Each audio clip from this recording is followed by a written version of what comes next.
Hello and welcome back to my channel. If this is your first time here, hi, I'm Cassidy. If it's not, thanks for always tuning into my videos. Today we're doing the best video of the entire year, which is my best books of 2022. Like, who doesn't love a best list? Everyone loves a best list, let's be honest here. This year, my list was actually quite easy to make because I gave 10 books 5 stars, which is sad. That is actually sad because I want to give more than 10 books 5 stars. But I did see this year a decline in my series binging and all of that, and typically my most 5 stars happen when I'm binging a series. The second books in series tend to be those 5 stars for me because I have now been attached to the characters, I love the world, I'm in for the plot. So next year I need to read more second books is what I learned, and not start 54 series. Normally at this stage of the game I would go through all of my 5 stars and then I would tell you my top 10, because my top 10 is all 5 stars. It's literally like I don't have more 5 stars than this top 10. The only one I can talk to you about is Dragonhaven, which is a 5-star read that is not on the top 10 list. I do think that some recency bias has come into play. Dragonhaven was the first book I read of 2022 and I gave it 5 stars and I remember liking it, but I don't have a love for it the way I do every other book on this list. My love for this book I think comes from the rest of the Realm of the Elderlings, and specifically the Live Ship Traders series. So although this one did get 5 stars, it just hasn't stuck with me, and there was a 4-star book that has stuck with me a lot more than this. So this one did not make it onto the best list, but it is technically your most honorable mention. I'm gonna go through a couple other honorable mentions that just like really impacted me this year. We have She Who Became the Sun by Shelley Parker Chan, which I really adored this book. I gave it a 4-star, I believe, and I had a really good time with it. But for me, it just didn't make it onto this list because of course I had 9 other 5 stars and 1 other 4-star that just like beat it out. But this is really close to the top. I'm so excited to continue this series. We have Memory of Souls by Jen Lyons, which is the 3rd book in the Course of Dragons series. The Course of Dragons series was on my best last year. This was one of the earlier books I've read. I didn't love this 3rd one as much as I loved the 2nd, which I think is why it didn't make it onto this list, but I cannot wait to continue, and I'm still thinking about the ending of this book, and I don't understand why I haven't continued the series yet. So I do think that this was very memorable, and it really taught me something I really enjoy about a series was through this series. So it definitely is an honorable mention. We also have Nomads of the Sea by Kobe Zucker. I still think about this book daily. Like, I truly do. You will see this book on the best indie list that is coming after this video probably, and I really enjoyed this one. I really want more people to read it. It's so underrated. It is high fantasy on boats with a non-Western setting, and we just have a really intricate, cool magic system that has to do with like breathing, and I really adored this. The cultures in this are so rich. I really loved this one. So definitely an honorable mention there. And then we also have Into the Drowning Deep, which is a killer mermaid sci-fi horror book that I read earlier, and this I also only gave 4 stars, but have been thinking about again and again, and about how much I adored so much of this book and how I want to read more books like this. If you like anything like sci-fi horror, so anything like Blake Crouch, like a sci-fi thriller, definitely check this one out. I think fans of sci-fi and also fans of thriller/horror books can adore this one, and I still think about this one. Those are the honorable mentions. Let's get into the list because that's the fun part anyways. This list will be in order from the 10th spot to the 1st spot. The only thing is that if you asked me on a different day, some of these could be shifted around. Like, I have played with the 3rd and 4th spot quite a bit and been like, this one and this one and this one and this one. So yes, it is in a list that goes from like 10th to 1st, but depending on my mood, depending on the recency bias, you might see things change. So I just want to tell you that I loved every book on this list. In our 10th spot, we have our 4-star, which is Ashes of the Sun by Django Wexler. I have read this entire trilogy this year. The last book doesn't come out till next year, but I had a arc, and I absolutely adored the last book. I honestly am putting this book in as the trilogy as a whole. I give the entire trilogy a 4-star. Like, I felt the same about every single book. I adored every single book. I adored the characters in it. I adored the world, the politics, the magic system, the relationship between the brother and sister, and the the sci-fi elements within this fantasy world were really, really incredible for me, and I think that if you enjoy this first book, you will enjoy the series all the way through. And if you haven't picked up the series, you really should. If you are on the borderline of like YA to adult or a different genre trying to get into fantasy, this is a great book for you, especially if you are a romance reader, because there is romance in this story. I'm typically a girl who's like, no romance in my fantasy, but I enjoyed the romance in this. I think it added to like the lovable characters because you were rooting for their romances, for their passions, all of this. So I do think that if you are a romance reader, this could be good. If you loved City of Brass, I think that for some reason this book gives me similar feels. Not as incredible as City of Brass, because like City of Brass is like on a whole new level, but Ash of the Sun was like brilliant and beautifully done, and just read it. And so like that's why this book, although 4 stars, beat out this, because just like the experience I had with this trilogy, with this story, was incredible, and I'm still thinking about it. I'm still thinking about these characters. I still want more within this world. Like I would die. I'm literally like drop dead right now if Django Wexler decided to release a story in this world like 100 or 1,000 years later to see what happens after the trilogy. I'm dead. Like that would deceased for that. Like I'll give my left kidney for him to write that. In the number 9 spot, we have The Fall by Ryan Cahill. This is really interesting because this is a novella, and I often say I don't like novellas, but after Of Darkness and Light kind of didn't hit the mark for me. I still really, really enjoyed Of Darkness and Light, but it was a high 3-star. It didn't hit the notes that I wanted it to be. It didn't hit that like favorite. The Fall did. The Fall did everything I wanted it to do. We had dragons, dragon riders, we had a military war, we were seeing like little politics, like it was really, really well written, and I really adored it, and I cannot wait to continue with this series. I still need to read Of Darkness and Light. I don't know how I haven't yet, but I haven't. So yeah, the 9th spot does go to The Fall, which was a 5-star novella, which I think is a first for me. Like, I don't think I've ever given a novella 5 stars before. In 8th spot, we are continuing the tradition of me having a horror book on my top 10 list. This is the 3rd year in a row that I have seen a horror book hit the top 10 list, and that is why I always say I need to read more horror, because I really tend to enjoy horror when I read it. We have Gallows Hill by Darcy Coates. I really enjoyed this one. I've found a new love for Darcy Coates, as I think if you've been on this channel, you know I've been reading Darcy Coates like a mad woman, and this one was my favorite. It had elements of dark and spooky, it had a good plot, it had characters I was rooting for, it had a little bit of a darker element than Darcy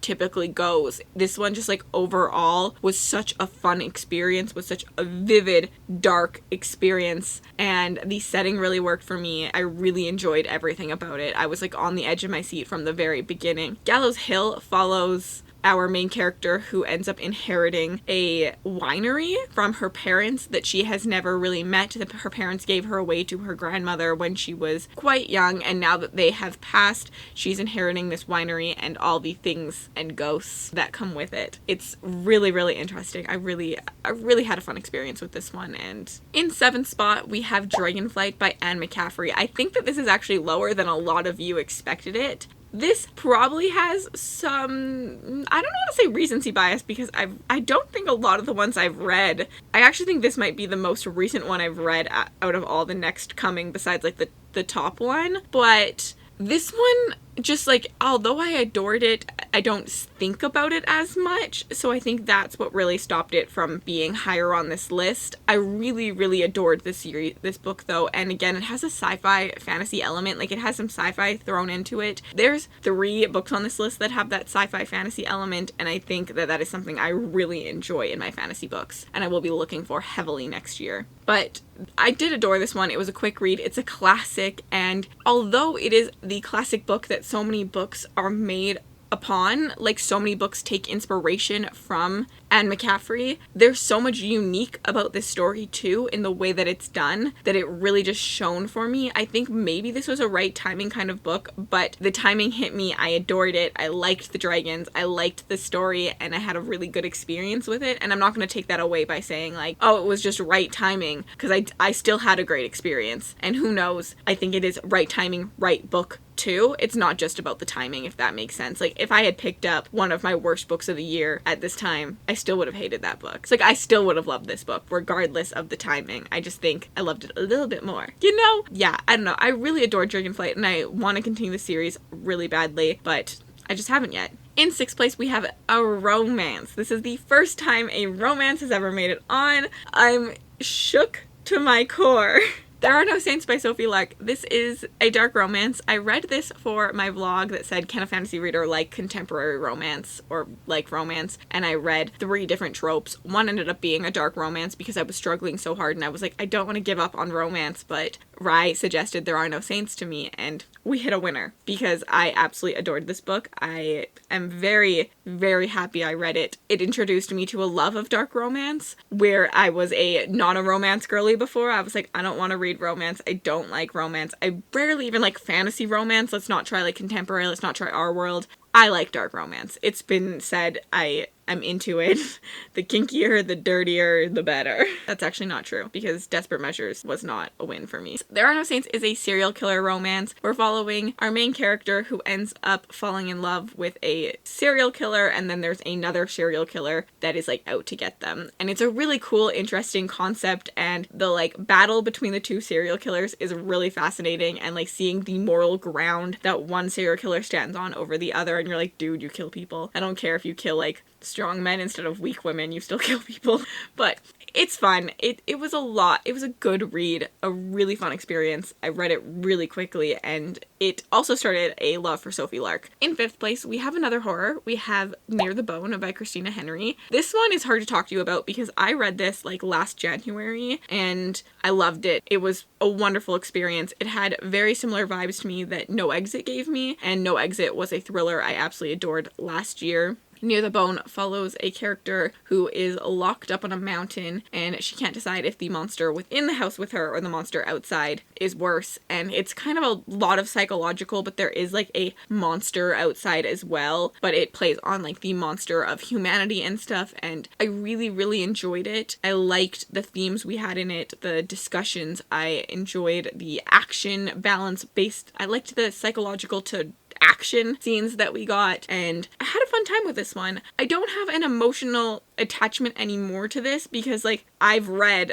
100 books since then, but it is a book that I constantly am recommending to people and I still have very positive thoughts on, so I think it definitely deserves a spot. In 4th place, we have The Ninth Reign by Jen Williams. This one is interesting because my experience with this series did go down. The more I read the books, the less I liked them. The first book got 5 stars, the second book got 4 stars, and the third book got 3 stars. But when I think about my reading experience on the series, I'm so happy I read it. I actually really enjoy it. I honestly think that the more I think about the books, the more I like them. I think the little things that bothered me in those second and third books not connecting have stopped bothering me. I adored the characters in this. They have some of, not in the first book, but in the second book, it has some of my favorite animal companions I've ever seen. I really, really adored the world. It's one of my favorite worlds. And yeah, I just have really positive thoughts now looking back on this series. And I understand why I gave that one 5 stars. Because it was just so freaking good. Like, I really, really adored my time with it. And I think really fondly of it. The Ninth Reign follows a world where aliens come down every couple years to destroy the Earth, but vampires and their animal companions fight these aliens off. But in the last reign that came in the 8th reign, something happened and the vampires' tree god, which is what gives them like life sap because they don't have human blood, they drink from the tree and that's what makes them vampires and like eternal, dies, and now the vampires are dying off. They have a disease that comes from them because they had to find a different life source. It's really, really interesting. But when the Ninth Reign comes, who's gonna save them? Because humanity is weak and we can't fight off our own battles. We need the vampires to do it for us. I really, really enjoyed this whole series. I constantly am recommending it, even though, as I said, it peaks at book 1. It's just a great experience, and I want everyone to have that experience and experience this world and these vivid characters so much with me. And in 3rd place, we have Malice by John Gwynne. This one, actually, I originally had The Ninth Reign and Malice switched. because there's similar things for me with these ones where I read the first book's 5 stars and the second book got a 4-star, and then third book probably got a 3-star. I haven't actually finished the third book of this, but I'm not as obsessed with it. Where I think for Ninth Reign, I can now fondly just like look at my experience reading, because I'm still reading this series. It's harder for me to just like say that. So originally I had Ninth Reign first, but when I actually read Malice, my experience reading Malice was 10 times better than my experience reading Ninth Reign. Both 5 stars, both brilliant reads, but like I adored Malice. Like, this was a right time, right place book for me fully. I think when I read this, this was the best book I'd ever read. I'm really surprised that it's not number 1 on this list, and it is because I have continued the series since then, and I think my continuation of the series has made me a little less fond of book 1, because I sort of saw the flaws in the writing. Still incredible books, still amazing series regardless, but I definitely think that time, also because I read this all the way back in like February, all of that has made this go a little bit lower down the list than some of the other ones. But I still absolutely adored this one, and I want everyone to read it. A lot of people know me because of my love for this book, and because I shouted it across rooftops how much I love this book and adored this book. I still think this is a brilliant book. It's number 3 on my favorites of the year. Like, I'm still being critical, but like all the books on this list are insanely amazing, and I highly recommend. Corbin's character in this is one of my favorite characters I've read. I've never felt more attached to a character than I do with Corbin. Corbin pulls on my heartstrings. The animal companions in this pull on my heartstrings. The battles going on. I love that John Gwynne has these characters that believe that they're good when they're actually bad. That is something brilliantly done, and I'm obsessed with, and I don't know how to discuss in more words that this was one of my favorite reads of the year, easily. I mean, it's number 3. It's number 3. Incredible experience. I want more people to pick this one up and to read John Gwynne with me. In second place, we have Fires of Vengeance by Evan Winter. You know what's really interesting to me is my second and first books on this list are books that just scraped by to be a 5-star. They weren't like books that I automatically knew were 5 stars right away, where some of these books on this list were like a 5-star within 100 pages. Both my top 2 were books that worked for it. They earned that 5-star title instead of just like being a 5-star, if that makes sense. Fires of Vengeance is the second book in the Burning series by Evan Winter. I read Rage of Dragons last year. I gave Rage of Dragons 4 stars. I adored Rage of Dragons. And when I read this, I had put it off for so long. Finally picked it up, read it, and like, man, Evan Winter can write. I think that if I were to tell you one of the strongest writers that I've read from, it would be Evan Winter. He can write a story. He can make you feel for those characters. He can get his messages, his discussions, his themes, his conversations across to you. He can make you feel like you're one of the story. There's such a beautiful world in this, with the underworld type void thing and the magic system of like the calling down of the dragons and the sacrificing of someone to be able to do that. Like, this series, this story pulls on my heartstrings at every second of it. Tao goes through so much, and I'm just like rooting for him. I want to see him succeed in whatever he chooses to do. I don't need it to be a good path. Like, I want to see him succeed at his vengeance if that's the path he chooses. And that is something incredible that an author can make you do. I don't need him to be making good choices. Like, you want to go kill, I mean, he doesn't do this, but you want to go kill like 100 children? I want to see you succeed. He doesn't do that, but like, I'm just saying that's how much I love, like, how much I want to see him succeed. Is like those drastic things. Like, there's something about this story that is incredible, and I know for a fact that when this series is completed, it'll be one of my all-time favorites. Like, I cannot wait for book 3. I cannot wait, and I understand why he's taken his time, the grief of his dad, and there's so much grief in this story, and it's something beautiful, and I know book 3 is going to be a chart topper. It's going to be incredible. And if you have not picked up Rage of Dragons, if you have not picked up the Burning series, please do. Just do it. Just literally do it. And I'm gonna guess that all of you at this point in time can figure out what my favorite book of the year is. But if you want to make a guess, comment down below right now what you think it is. But since I haven't talked about it yet, it's probably pretty clear. A Touch of Light by Thiago Abdallah. Another one that just scraped by, like, this book was a 4-star read for me pretty much until the last chapter. And then I read the last chapter and said, holy freaking cow, 5 stars. Something about this story, I think it had been a long time since there was a story, honestly about both of these,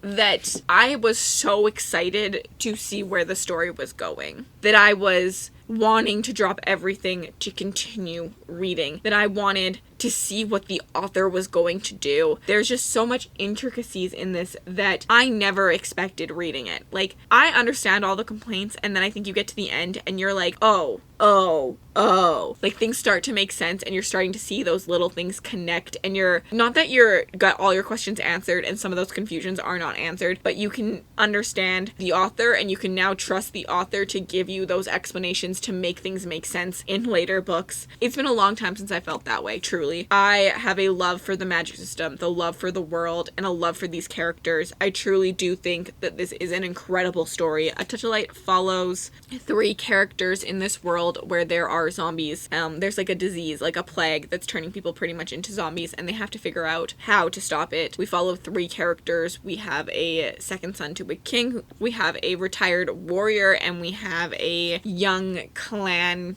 teenager, young adult who is dealing with a curse and a whole different side of the world. And I just really thought this was very, very well done. I understand complaints with it. I 100% do, because there are, but it's incredible. One of my favorite experiences is rethinking about this book and thinking about where it's gonna go. I am very, very excited to see what happens in the next book. I think a lot of these books on this list are books that make me do that. This one, Fires of Vengeance, Malice, and Ashes of the Sun, and The Ninth Reign, all my fantasy books are books that I was super excited to see where they were going to go and what I was going to get next in the series. That's all I have to say. Those were the 10 books and a couple honorable mentions of stories that I am very happy I read. I mean, I'm happy I read everything, even the worst books of the year. I am so thankful I read those stories. I just enjoy reading stories even when I don't like them. It's interesting experiences, I know. Not a lot of people feel that way, but I do. And I'm very fondly thinking of a lot of these. I can't wait to continue reading next year and see what this list looks like next year. If you are shocked by any of my favorites or anything that didn't make it onto this list, let me know down below. What is your favorite books of the year? Let me know down below. And then if you aren't feeling chatty and you just want to leave me an emoji just to say you were here, leave me a dice emoji. I got a dice sitting in front of me, like a die.